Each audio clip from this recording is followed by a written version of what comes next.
Hello friends, and welcome again to another Echocalypse video. In this video, I'll be talking about a team that is, we tested it, we came up with the idea, me and some friends, and this friend, specifically one friend that we sat on the Discord and we talked about the strategy and I told him what to build. He was a new player, he started on a different server, sadly we can't see him here, but I will try to get that account and showcase it for you if he gives me the permission. This team is eliminating teams powerful than them. So he's at, look at my power, I'm at 629,000.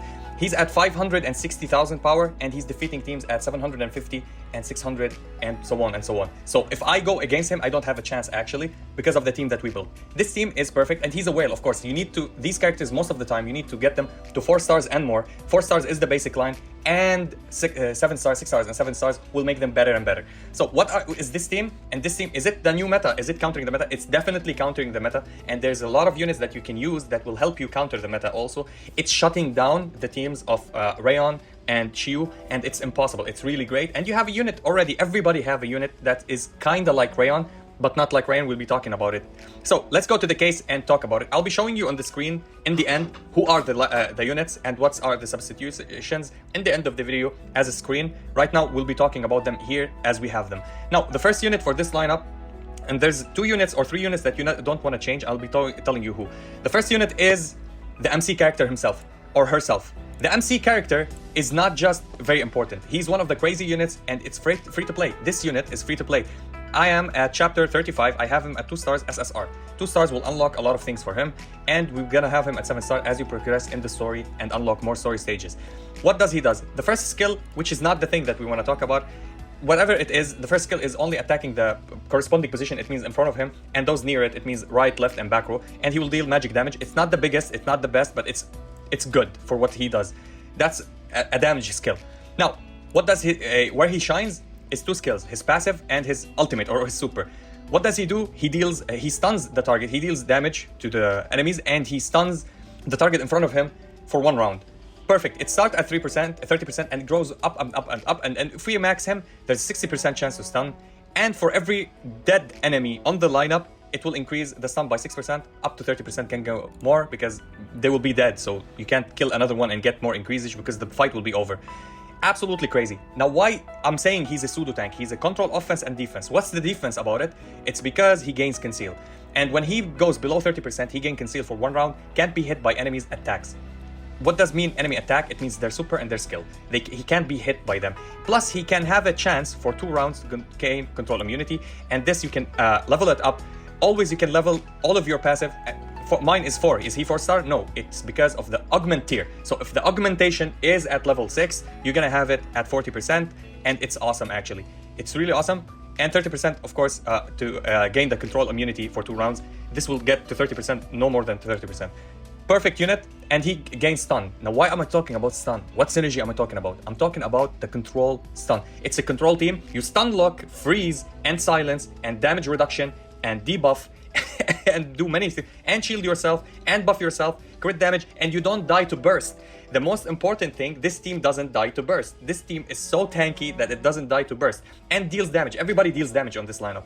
The next unit we'll be talking about is the support, and it's Audrey. Now, why Audrey? Audrey has silence, Audrey has regeneration, and Audrey buffs your team, and Audrey gives you rage, and Audrey can give you many things. So we're gonna speak about her spells. First of all, her auto attack, she applies silence 10%. If she auto attack, apply silence. If you get her to 4 stars, it goes up to 30% to get silence, which is absolutely perfect, and the chances are good. 30%, it means every 10 times, there's 3 times that you will inflict silence, if we want to calculate it that way.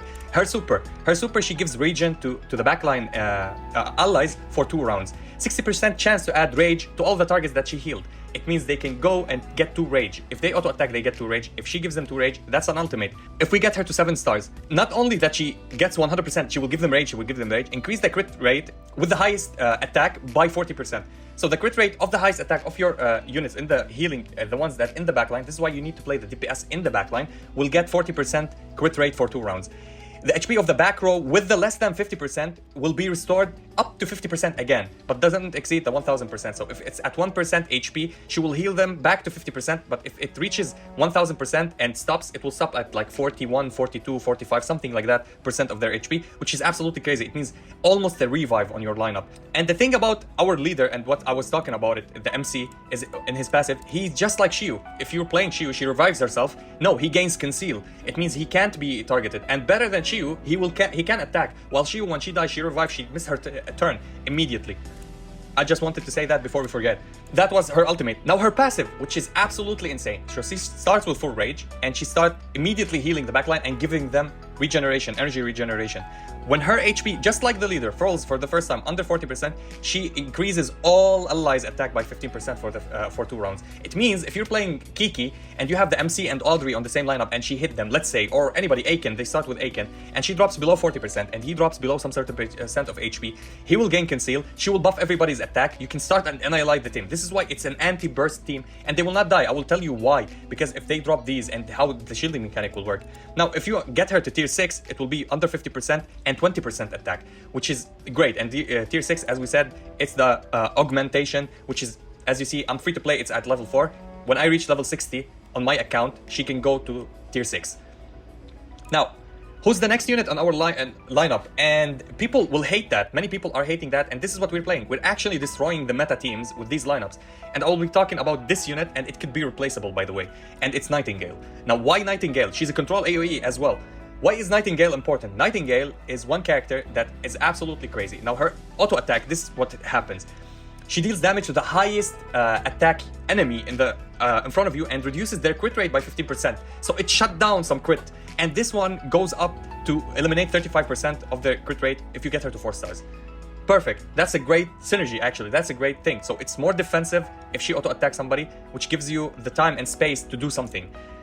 Now, I'm talking about that reduction. She reduces, now this reduces attack, Audrey buffs the attack. Okay, keep that in mind, because we're gonna talk about the different synergies, how it synergizes with this, why this is so important. So her ultimate, she hits 4 random enemies with 45% to inflict silence on each target for 1 round, unable to cast skills. They can auto attack, but not cast skills. What are skills? What are skills? Skill. This is the skill.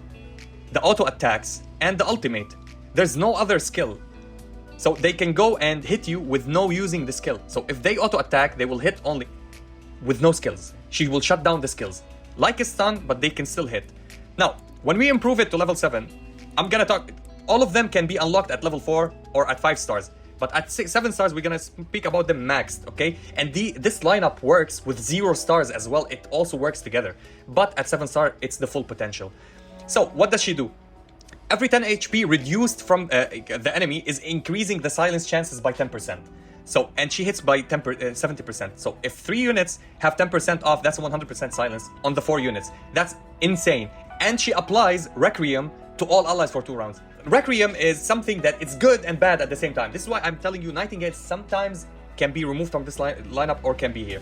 So they can auto attack, but they can't do any skills. Your allies on your team for 2 rounds, but damage reduction is increased by 50% when taking a critical damage. So any critical hit that will hit them, any crit, because the whole entire carries, Aiken and Kiki and Fenrir are playing around crit. If they take crit from them, 50% of that damage is negated. Now, also this is so important, why? I'll be talking about it soon. So her passive, at the start of the battle, increase all allies dodge rate by 25% for 1 round. She applies this effect again when she retreats, it means when she dies.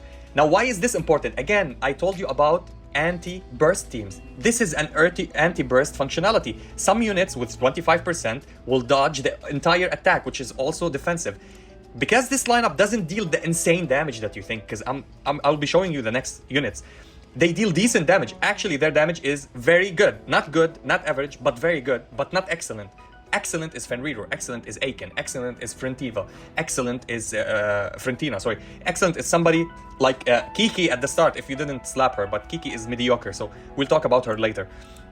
Now, at tier 6, the dodge rate becomes 35%, which is even more and more. She applies the effect again when she retreats, we know that. Now, these 3 units we talked about, what unit is the main core of the lineup? It's Niz. Why it's Niz? Now, I'll be talking why it's Niz and Yulia. Niz and Yulia are the core of the lineup. Niz also, just like Nightingale, is a control AoE. What does she do? Let's talk about her auto attack first, which is absolutely insane. So she applies cold to for 1 round with this to a single target enemy. She hits a single target enemy, 10 chance to apply cold. This will go more and more. What does cold do? Transform into freeze immediately.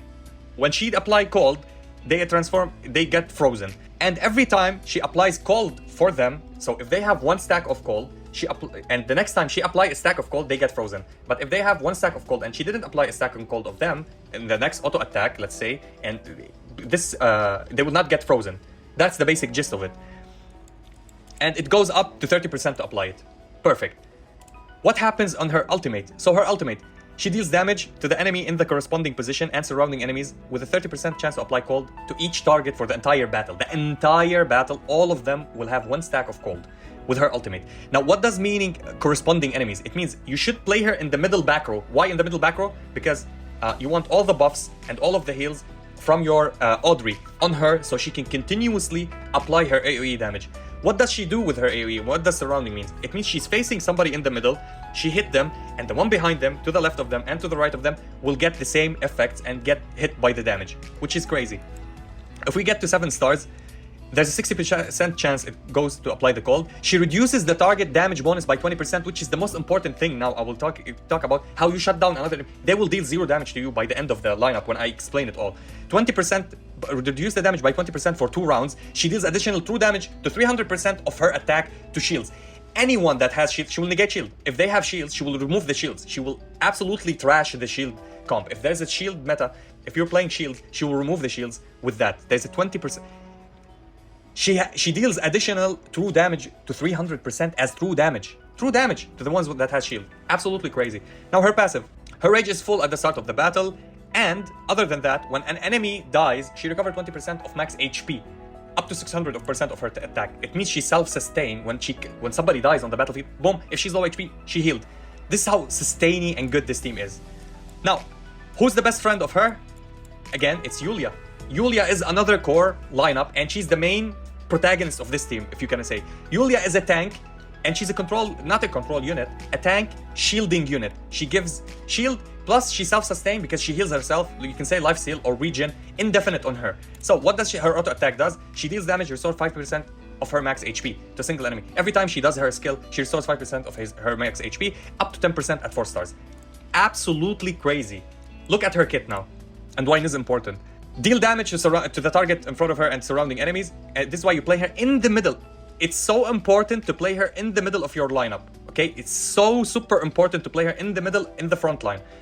With a 30% chance to inflict taunt on each row, for the front row targets. Everybody will start hitting her because she's self-sustained. Again, we'll be explaining what happens next. At 7 stars. Actually, it unlocks at 5 stars, at 4 stars, at 3 stars it unlocks, but we talk about maximum. For each enemy with freeze, she applies shield equal to 150% of her attack on herself and surrounding units. What does surrounding units mean? On her left, on her right, and behind her. She will apply the shield. And she reduces the damage bonuses of the targets that she hit. This is why you play her in the middle by 25% for 1 round. This is why you play Yulia in the front line, in the middle, and Niz behind her in the back row. 25% to the damage bonuses. So every attack bonus, that crit damage bonus and damage bonus that they have, or true damage bonus that they have, the enemies, 25% is removed. Who does that? We just spoke it. We just talked about it. Niz. If you look at Niz, damage reduction to all bonuses, to targets damage bonus. It means if they have attack bonus, damage bonus, crit damage bonus, any type of bonus, she reduces it 20% for 2 rounds. So this is what I was talking about. Plus Nightingale. If you're playing Nightingale, she will reduce the crit. Where is she? It's on her super. It's on her passive, on her auto attack, reducing their crit rate by 30%. So they don't crit, they don't take damage, they don't get damage bonus, and damage reduction. When they crit you, your enemy, your lineup, you have damage reduction. There's more and more. This team is almost it can't die. It can time out, but it can't die. Wish that she apply shields to the ones beside her, and she take damage bonuses by 25% for 2 rounds. What's her passive? Yulia restores 5% of her max HP and 5% of armor and resistance, which is resistance to debuffs, stacking up for 3 times. What does 3 times mean? It means this goes to 15%, this goes to 15%. So she restores 15% every time, every round when the rounds ends of her max HP, and 15% armor and resistance. Now this goes crazy. This goes to 10%. It means 30% by 30%. And when she reaches 2 stacks, and it goes for 5 times, 2 stacks. The first 2 stacks, she increases damage reduction by 20% for all allies until the end of the battle. Damage reduction for all allies. Your team will be invincible. Shields, heals, damage reduction all across the units, crit resistance or crit reduction, and buffing and regeneration, going over and over, freezing them. Because freeze, this is why you need Niz on the lineup. Niz auto attacks the ones, if you put her in the behind her in the middle lane, in the middle row, or middle column, they will freeze the same units that has freeze. They will be hitting them over and over, and it will synergize together. Removed upon death, so it's logical. I mean, it will be overpowered if even she dies, and you still have this functionality. So now next, who do we have next that goes good with this synergy and this lineup? So we talked 1, Yulia, 2, Niz, 3, Nightingale, 4, Audrey, 5, the MC. Who do we need? Either you need a support or you need more control. And the most unit that I love her art, and I love her massively, and everybody's rushing on her on the tier list. I made a tier list. I will link it in the download in the video down below. Go and watch it. Give me some likes. Tell me if you want me to make something like this again and do these kind of nerdy meta. I'm a nerd. My wife knows it. My friends knows it. Everybody knows it. I read a lot. I sit down and read every single thing in the game to create something monstrosity. A monstrosity. This is what we did in Street Fighter Duel. This is what I'm gonna do here. This is why everybody is telling me, oh Pika, check this game. Give us a synergy, a lineup. I read. I have the time to do that, and I'll explain it to you. Wadjet. Wadjet is a transforming control. Now, what's good about Wadjet? Hear me out. Wadjet does not only provide mummifying, but she prolongs every single debuff. Plus, she's a great damage dealer. So, what does her passive do? She deals magic damage to the enemy, reduce their skill damage by 10% for 1 round. So, now, everything reduces damage, everything reduces crit. This is insane. This is absolutely insane. And it doesn't go to 10% only, to 50% for 2 rounds, which is an entire row of 3 front row units will hit you with 15% less damage. Crazy. Now her ultimate. So she deals magic damage to the back row enemies only, with 50% chance to turn each target into a mummy for 1 round. What does mummy do? This is crazy. Now hear me out. The mummies, they might look bad because they auto attack. But now listen to the end. Listen when we 7-star her. So, restrain or attributes, its normal attack is replaced by draw close. So, what is the restrain or attributes? It means whatever buffs they have, it goes out, and they will hit, their auto attack will be replaced by dry close. If they don't have full rage, they will apply this, which deals 100% damage of the single target to enemy. So, if they hit a target with single attack, with their own initial damage, 100% of their damage. The damage reductions still apply. If you have damage reductions on them, still apply. It means you will not take that much damage. And its skills is replaced by Sand Burial, which can deal 100% damage to front row enemies. It means the 3 front row enemies will get hit by this and get 100%. Plus, if you disable them, or if you get them with the damage reduction from everybody else that we talked about, she will be applying this. Now, when you max her out, the chances go to 100% to mummify them. Mummies will perform normal attacks only on their allies. They will no longer hit you. They will turn around and still hit their allies. They will hit immediately their allies with the full damage. They will hit the single target, and they will hit the entire front row with their damage, which is absolutely crazy. You just take control of, mummify them. You take control of them and use them as soldiers, as puppets for you to hit the enemy. Now her passive. She have 50% chance to extend duration of a debuff on the enemy. What are we playing? Silence, Mummy, Freeze, damage reduction, crit reduction. All of these, she has a 50% chance on every single enemy to choose one of the debuffs and extend it. Absolutely crazy. This is the most crazy thing. So it goes up to 100% chance to increase this debuff. This is one unit that I love, and this lineup also. Now somebody told me, and my friend told me actually, when we were 3 people trying this, and my friend who did this and is playing this lineup, he told me, can we replace somebody and put somebody else for sustainability or buffing or something like that, or healing, because he lacks healing. He sustains a lot, but in the end he lacks healing on other units. I told him, of course, who better than Nephthys? Now why Nephthys? Nephthys is one of the, in my opinion, and this is what we said, although everybody loves Dina, we know Dina is broken and Audrey is broken, but in my opinion, this unit is better than them on some lineups and synergies. Why? So, she's groupie, she's all about healing, she continuously heal you. The good thing about her, we're playing a full debuff, 100% every single round, everybody has debuffs on them. She increases her healing per debuffs, per unit having debuffs. So, 6 units having debuffs, the 6th unit will buff her healing. Let's read her. I will make it so quick. She heals the allies. Nephthys can heal the ally with the lowest HP by 100%. For every 10% of the HP lost, the healing effect is increased by 5%, and it goes up to 10%. So every 10% they lose, 10% of her attack, of the buffing the attack, will be healing. So 10% of the 138% will be added to that healing. Perfect. What does her ultimate do? And this is the ultimate. I love this ultimate. So she heals 3 allies that has the lowest HP percentage that lost in the fight, and each enemy with debuff increases the healing effect by 20%. Let's go down and read her 7. It's crazy on its own without stars, but with stars, each enemy, it goes for 50%. 50% times 6. We're talking about 300%. 300% of healing added to that. And she applies continuous healing to units in the same row for 2 rounds. The units in the same row as her, they get continuous healing. Absolutely perfect. She gained Punish the Guilty for the entire battle. What is Punish the Guilty? Punish the Guilty. Damage deal equal to 30% of excess healing to the enemy with the highest HP. What happens is she becomes the carry. Yes, this unit becomes a carry. She will overheal everybody because you're playing a full debuff team with no cleansers. I will tell you who can counter this, the team that I just told you about. You will have 6 debuffs, 300% extra healing. It will be always having more healing. It will always deal 30% of the excess healing. So you're gonna heal almost 1000% heal sometimes and one-shot somebody because of the 30%. Because this goes through shields. Let me say no here, please. Okay. Now, how to counter this team? Not simple, not easy. Mirror matches is how you counter this team. But one unit that, if you're playing a mirror match, you can use Fiorentina. Fiorentina reflects debuffs and give it back to the one that sent her the debuff. So whatever debuff she has, you have a chance to give them back the debuff. And another unit to counter, which is the MC. Why the MC? Because with his passive, he has a 20% chance to gain control immunity for 2 rounds, which is absolutely crazy. Now these units do that, and we have a lot of cleansing, we have a lot of other things, but these 2 units stand out differently from the others. And that was the full burst, full damage immunity and control unit, control team with freeze, silence, damage reduction, crit reduction, control, extending controls, and buffing your team and regen. Everything. This team has everything. And we still are playing the fire team because it's meta, and the whales went in, saw Rayon in the shop. She deals a lot of damage with fire. What else can go with fire? Shiyu, because she's also in the mall. If you go to the mall, she's somewhere here.